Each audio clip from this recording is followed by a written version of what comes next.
La deuxième partie de Périscope avec Ketty Defalco. Bonjour, vous dirigez la division Inside de Kantar. Alors, pour ceux qui ont un petit peu de mémoire, et je suis sûr qu'ils sont très nombreux, c'est l'ancienne Sofres. On va évoquer l'état de l'opinion, ce que vous mesurez, le rapport citoyen-consommateur, c'est ce qu'on disait tout à l'heure avec Denis Gancel. On peut être aussi consommateur de biens ou de services de santé, et vous savez que la question de la santé, elle préoccupe beaucoup les Français. Le mouvement de grève se poursuit dans certains services d'urgence, les hospitaliers souhaitent une amélioration de leur situation, et le gouvernement annonce aujourd'hui un plan de 6 milliards d'euros. 6 milliards d'euros pour la santé. Alors, attention, pour les hôpitaux publics et privés, pour les EHPAD publics et privés. C'est ce qui est d'ailleurs l'objet non pas d'une controverse, pas encore, avec certains syndicats.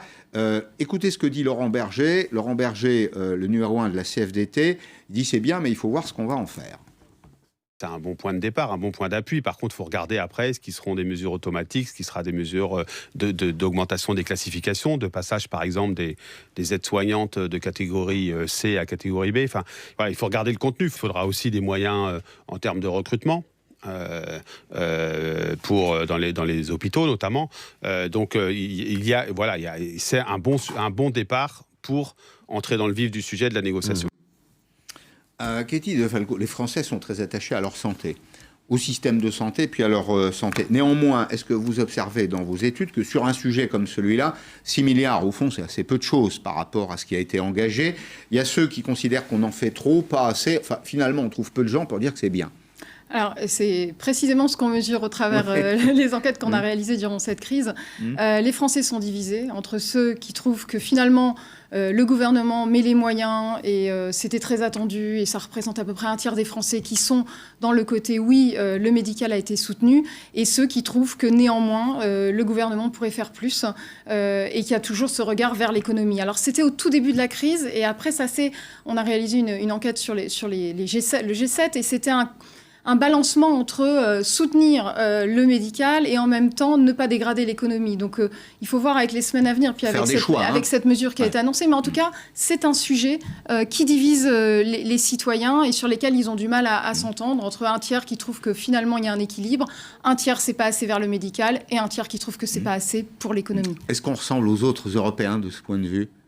On est assez proche. On est légèrement plus critique. Ça rassure. Et puis alors, dans le G7, vous savez, il y a le Canada qui est toujours très positif par rapport à son gouvernement. À l'inverse, vous avez le Japon qui, de toute façon, se présente souvent sur des scores de je sais pas, il se positionne rarement. Mais si on se compare à des pays plus proches comme l'Allemagne, on a finalement des résultats assez similaires. Mais au fond, un Français sur deux considère que les réponses du gouvernement ont été soit satisfaisantes, soit à peu près satisfaisante. Quand on se compare avec l'Allemagne, c'est 61%, et le Canada, vous avez raison, c'est 73%. Oui. Dans vos études, puis on va parler après du secteur des études, mais vous constatez qu'on exprime, vous savez, ce qu'on appelle le paradoxe de Tocqueville. Oui. On a en France un idéal d'égalité parfaite. Et évidemment, quand on veut l'idéal, c'est ce que disait Jaurès, viser l'idéal, mais composer avec le réel, parfois on a du mal avec le réel, parce que plus on est dans un idéal de justice parfait, plus la moindre petite inégalité prend des proportions significatives. Oui, alors c'est vrai que la difficulté, c'est effectivement que l'opinion finalement soit satisfaite et trouve que, et on le disait tout à l'heure avec l'étude qui a été réalisée par CSA, le besoin d'équité, de s'en sentir tous, et finalement on l'a aussi au niveau des salariés. Vous savez, quand vous mettez des mesures sur le chômage partiel, la première question que nous disent les salariés, c'est en quoi est-ce équitable que certains soient en chômage partiel et pas d'autres.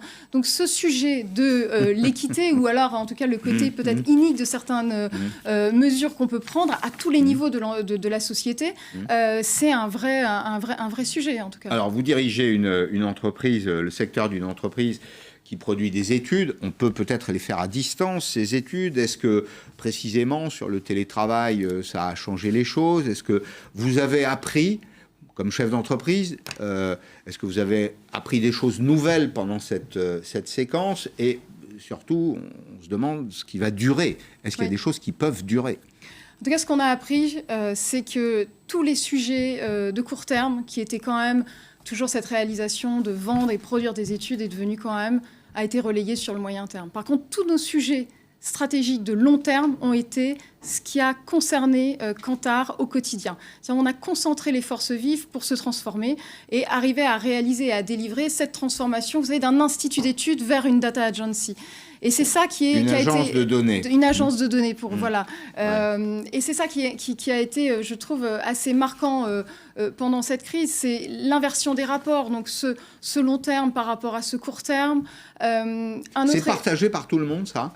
Je crois qu'il y a beaucoup de chefs d'entreprise qui sont assez d'accord pour dire que finalement, des sujets qui auraient pris 3 ans, on les a réalisés en 3 mois. Avec consensus, la direction, les salariés, toutes les forces de l'entreprise. Alors, c'est une très bonne question, parce que l'Allemagne, par exemple, qui a réalisé le chômage partiel, qui a permis les accords de performance collective, donc les APC, qui arrivent à combattre les crises les unes après les autres mieux que la France. Ce qu'ils ont en plus, c'est ce côté collaboratif, pas uniquement les instances et la direction, mais arriver à avoir les salariés qui soient intégrés.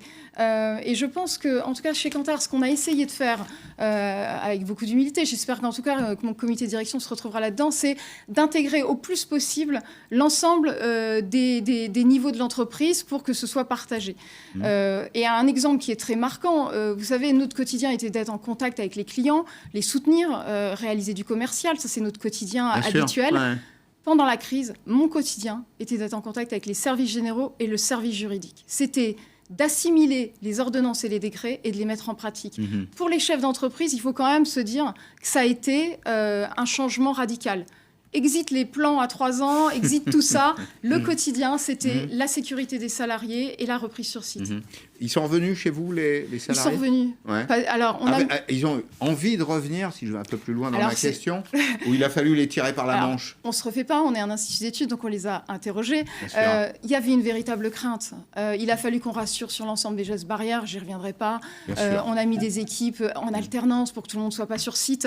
Aujourd'hui, on doit avoir 30% des salariés qui sont revenus. On espère sur les mois à venir remonter à 50%. Et puis on a négocié avec les partenaires sociaux d'avoir 2 jours de télétravail par semaine. Finalement, l'alternance entre être sur site et continuer le télétravail, ça semble correspondre assez bien à Kantar. Ça réinterroge votre logique immobilière, non ? Il y a du mètre carré qui se perd, là. Il y a du mètre carré. Comment fait-on ? Ça, c'est une grosse problématique. Effectivement, mais je pense que ça va être la problématique de toutes les entreprises. On est tenu par des baux, on ne peut pas libérer des mètres carrés comme ça. Mais en tout cas, dans les 5 ans à venir, quand on va se libérer, c'est une vraie question d'avoir moins de mètres carrés. On ne va pas utiliser les mètres carrés qu'on a aujourd'hui. C'est des frais fixes qu'on aura du mal à couvrir. Comment vous situez-vous comme chef d'entreprise ? Quel rôle vous voyez dans les enjeux de reconstruction du pays ? Alors, reconstruction, prenons un petit peu de distance. Le pays n'a pas été détruit, l'appareil de production est là, mais on a bien compris qu'il y avait des choses qu'on ne pouvait plus faire. C'est l'édito des Échos que j'évoquais tout à l'heure, Dany Rodrik, qui est prof à JFK School of Governance, donc c'est une école de gouvernance, c'est une école de management et de management public qui se pose la question, quel contrat social après la pandémie, et qui dit au fond, cette période c'est comme une loupe. Ça nous a permis de voir, mais vraiment de très près, tout ce qui n'allait pas. Comment vous vous situez dans ce mouvement de reconstruction ? Alors, c'est vrai que la crise a été de toute façon un catalyseur de tout ce qui existait depuis des mois. Les tendances étaient là, le clivage, les difficultés à finalement avoir des citoyens qui se rassemblent sur des sujets régaliens, les dépenses publiques, les impôts, etc. C'était là, et ça va encore être là demain. Le rôle des entreprises, je pense, en tant que chef d'entreprise, c'était de se dire dans quel cadre on va bénéficier du chômage partiel, sans abuser, mais en essayant de soutenir l'emploi.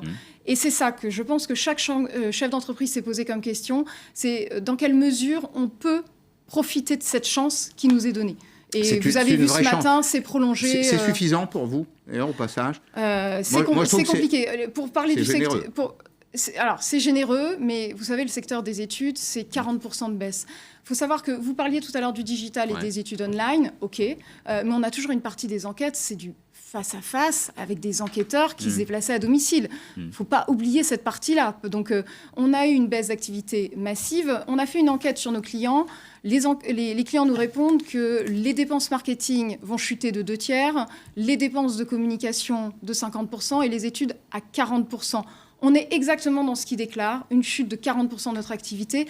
Malheureusement, le chômage partiel ne compense pas du tout cette perte. Alors, vous avez répondu au questionnaire EIM. EIM, c'est un cabinet de recrutement sur la façon dont vous avez vécu ce confinement, comment vous en sortez. Il y a une étude qui est très intéressante, qui montre qu'il y a une assez grande agilité des entreprises. Juste une question très rapide pour terminer. Est-ce que cette crise, et ça fait écho à ce qu'on échangeait tout à l'heure avec Denis Gancel, est-ce que cette crise va réconcilier le citoyen et le consommateur ? Alors, de toute façon, dans les deux cas, ils sont divisés. Les citoyens sont divisés dans l'opinion qu'ils ont, par exemple, du gouvernement sur la gestion de la crise, entre ceux qui pensent que ça c'est pas assez allé loin, c'était pas assez réactif, etc. Et les consommateurs, très honnêtement, ils sont scindés entre des consommateurs qui craignent pour leur santé, qui du coup, dans leur comportement d'achat, ils vont davantage, ils ont fait des stocks, ils veulent pas aller en magasin, etc. Il y a les inquiets de l'environnement. Il y a les inquiets de l'économie. Par contre, il y a un dernier groupe de consommateurs qui est particulièrement intéressant, ce sont nos geeks. On a eu quand même un retour et une accélération du digital partout. Et du coup, les gens sont complètement à l'aise avec le retour du digital. Alors ça va entraîner, vous savez, on l'a vu, le click and collect, etc. Donc les consommateurs n'ont pas du tout les mêmes actes et les mêmes comportements d'achat pour terminer sur ce sujet. Merci beaucoup, Katie De Falco. Click and collect, c'est bien parce que ça maintient les magasins. Et dans les magasins, il y a toujours des jobs. Il y a toujours de l'activité, des jobs et des entreprises qui payent des impôts et des cotisations sociales. Merci d'avoir suivi Périscope aujourd'hui. À demain, 16h.